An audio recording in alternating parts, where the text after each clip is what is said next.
Hello everyone, welcome back to my channel Haimo's kitchen. আজকের হৈমোস কিচেনে খুবই সুন্দর একটি ব্লগ শেয়ার করব। আশা করছি সবার কাছে অনেক অনেক ভালো লাগবে। আমি আমার বাবার বাড়িতে এসেছি, বেশ কয়েকদিন হয়েছে। তো এখানে আমার আসলে পরে অনেকগুলো সঙ্গী তৈরি হয়ে যায়, আর সবগুলো হচ্ছে পিচ্চি পিচ্চি সঙ্গী। আমার বড় সঙ্গীর থেকে এই ছোট ছোট সঙ্গীদের নিয়েই থাকতে বেশি ভালো লাগে। আর বাড়িতে আসলে এদের আবদারের শেষ নেই। যখনই বাড়িতে আসি এদের সব থেকে প্রধান একটা আবদারই হচ্ছে চড়ুই ভাতি খেতে হবে। তো আজকের ভিডিও ব্লগটা হচ্ছে চড়ুই ভাতি নিয়েই। তো এই দেখুন, এরা সকাল সকাল এসেই হাজির। আর আজকে প্রায় 6 দিন ধরে আমাকে এতটাই জ্বালিয়ে খাচ্ছে যে চড়ুই ভাতি কবে হবে, কবে খাবো। এই তো করতে করতে আজকে শুরুই করে দিলাম। বাড়িতে আসার পরে এতটাই গরম পড়েছে যেটা সহ্য করার মতো না। তারপরও এই গরমের মধ্যেও তাদের পিকনিক করতে হবে, এটাই তাদের বড় আবদার। কি আর করার, এদের যদি এই আবদার পূরণ না করি তাহলে আমার পিছু এরা কোনোভাবেই ছাড়বে না। তো সকাল সকাল আমরা সবাই মিলে বেরিয়ে পড়েছি। যে যে পিকনিককে অ্যাটেন্ড করবে তাদের ঘর থেকে চাল, তেল, হলুদের গুঁড়ো, মরিচের গুঁড়ো, মশলা সবগুলো তোলার জন্য। আর সবাইকে 50 টাকা করে দিতে হবে। তো এই যে আয়ুষকে বললাম, আয়ুষ তোমার দাঁতগুলো দেখি। সে এমন ভাবে হেসে বসে আছে যে সে আর দাঁত বন্ধই করতে পারছে না। তো সব ঘর থেকে আমরা তুলে নিচ্ছি। আর আজকের এই যে আমরা চাল, ডাল, তেল, লবণ তুলে নিচ্ছি, এগুলো কোনোটাই বাধ্যতা নাই যে আপনার এটা দিতে হবে। কারণ এটা হচ্ছে একটা খুশির ব্যাপার, যে যা ইচ্ছা করে দিবে তাই আমরা নিব, আর না দিতে পারলেও কোনো সমস্যা নেই। চড়ুই ভাতি করলে সবকিছু কিনে খাওয়ার থেকে সব ঘর থেকে এভাবে তুলে তুলে তারপরে আবার অনেক সময় চুরি করে খেতেও কিন্তু বেশ মজা। কিন্তু আমরা কোনো চুরি টুরি করবো না, আমরা যে যা পারবে তাই দিবে, আর বাকিটা আমরা কিনে নেব। তো এখন প্রায় বাড়িতেই ধান উঠেছে, তাই সব উঠোনেই ধান নাড়ানাড়ি করতেছে। এদিকে অহনা যে যে বাড়ি যাচ্ছে সেই বাড়িতেই ধান নাড়তে হেল্প করে আসছে একটু একটু করে। তো এই রোদের ভিতরে যারা ধান তোলে তাদের অনেক কষ্ট হয়। তো আমরা সব বাড়ি থেকে টুকটাক যা যা পারছি তুলে নিচ্ছি। অনেক বাড়ি ঘোরার পরে অহনা বলতেছে আমার অনেক কষ্ট হয়ে গেছে, আমি বসে পড়ি, আমি একটু সময় রেস্ট নেব। এদিকে দিগন্ত বলতেছে না, তাড়াতাড়ি চলো, আমরা আর এখানে দেরি করব না, আমাদের সবকিছু তোলা হয়ে গেছে। তো আমরা সব বাড়ি থেকেই টুকটাক যা পেরেছি তুলে নিয়েছি। এরপরে আমরা যেখানে রান্না করব সেখানে চলে যাচ্ছি, সেখানে সবকিছু নিয়ে দেখবো কি কি আজকে আমাদের উঠলো। তো আপনাদের দেখাচ্ছি আজকে আমাদের কিন্তু অনেকগুলো চাল উঠেছে। আর সব ঘরে তো আর এক ধরনের চাল খায় না, তাই এখানে পাঁচমিশালি চাল তৈরি হয়ে গেছে। তারপরও যেটা অতিরিক্ত মোটা চাল সেটা আমরা একটু আলাদা ব্যাগে নিয়েছিলাম। এখানে দেখুন কতটা লবণ পেয়েছি আমরা। আজকে যতটা মশলাপাতি পেয়েছি তা আমরা কল্পনাও করিনি, আর এতটা আমাদের দরকারও হবে না। আমরা মানে লোক হতে হতে প্রায় 20 জন হয়ে গিয়েছি। তো এখানে আরো পেয়েছি হলুদের গুঁড়ো, মরিচের গুঁড়ো। এগুলো আমাদের কোনো কিছুই কিনতে হবে না, এগুলো আমরা দেখুন কালেকশন করেই পেয়ে গিয়েছি। আর অনেকগুলো এখানে জিরে, তেজপাতা, শুকনো মরিচ, দারচিনি, এলাচ, আমরা সব গরম মশলাই পেয়ে গিয়েছি।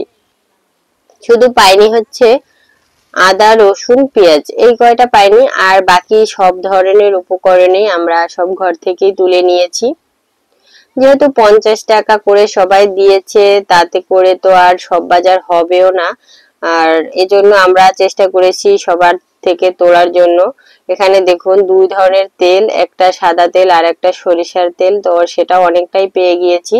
আর চালের সাথে সাথে তারা আবার আলু তুলে নিয়ে এসেছে, আলু প্রায় 1.5 কেজির বেশি আলু পেয়েছি। দুপুর বেলা একজনকে বললাম আজকে মুরগিকে নিয়ে আসবে, তারা তো পারলে দৌড় দেয় সবাই এরকম। তো আমি লুকিয়ে লুকিয়ে দুজনকে পাঠিয়ে দিয়েছিলাম মুরগি নিয়ে আসার জন্য, তারা দুজনে মুরগি নিয়ে এসেছে।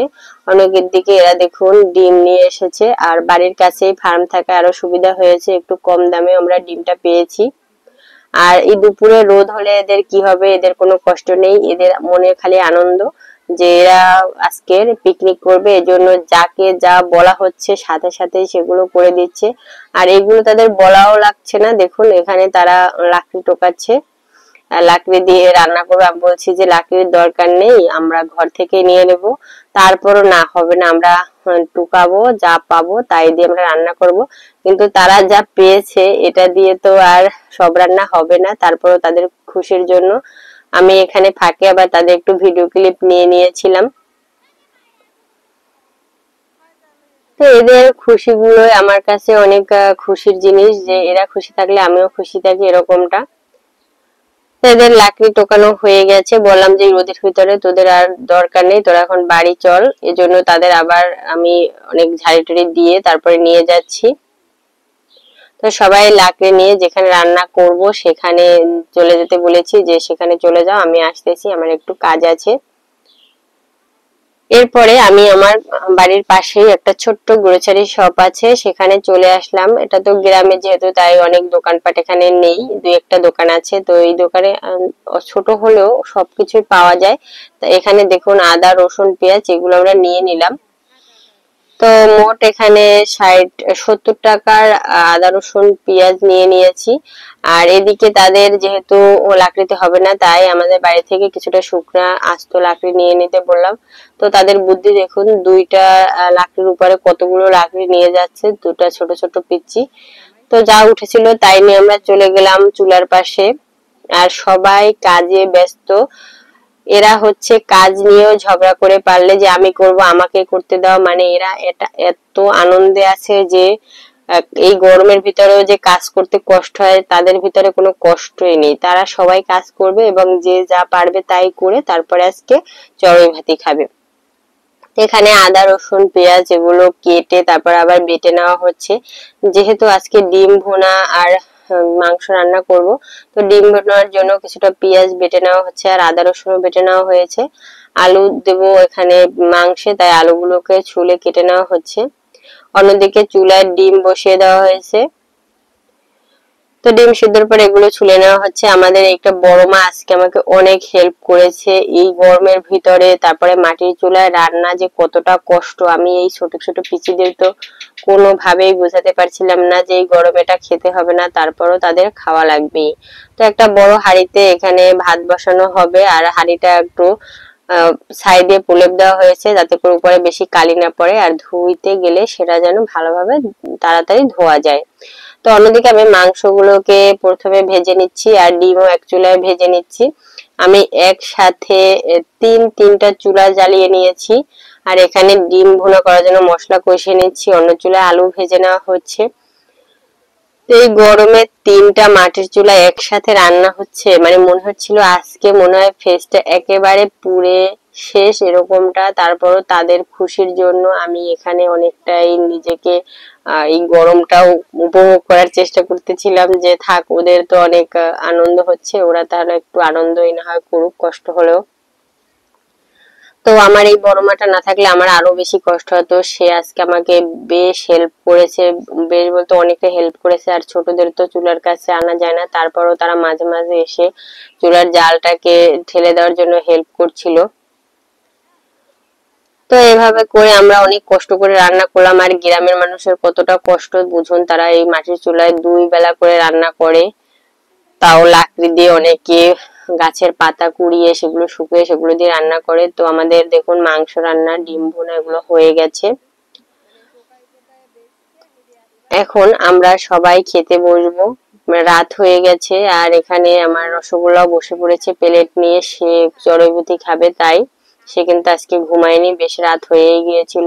আমি অনেকটাই চেষ্টা করেছিলাম, তাই 3টা চুলায় বসিয়ে দিয়েছিলাম, তারপরও মানে ছোটদের নিয়ে তো পারিনি রান্না করতে সন্ধ্যার আগে। তো এখানে সবাই বসে পড়েছে। আমরা দিনের বেলা ভেবেছিলাম রান্না হয়ে গেলে কলা পাতায় সার্ভ করব, কিন্তু রাত হয়ে গেছে তাই আর সেটা করিনি। তারপরে ছোটরা অনেকেই কলা পাতা প্লেটের উপর নিয়ে কলা পাতাই খাবে, মানে যে যার মাথায় যা আসছে তাই করে নিচ্ছে। এদিকে সবাই ঘর থেকে বাটি নিয়ে এসেছে, সবাইকে একেবারে সমানভাবে মাংস বন্টন করে দেওয়া হচ্ছে। তো তো এখানে সবাই খেতে বসে গেছে, দেখুন এরা বেশ খুশি। আর আমি তো এদের ঘুরে ঘুরে বলছিলাম যে রান্না কেমন হয়েছে অবশ্যই বলবি কিন্তু। আর সবাই অনেক মজা করে খেয়েও, এই গরমের মধ্যেও তোমাদের তো শোনাতে পারিনি যে এই গরমে খেতে হবে না।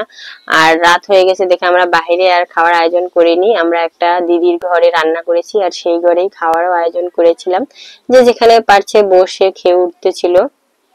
তো এটাই আনন্দ। তো ভিউয়ার্স, আজকের এই ভ্লগটি কেমন লেগেছে অবশ্যই কমেন্ট বক্সে জানাবেন।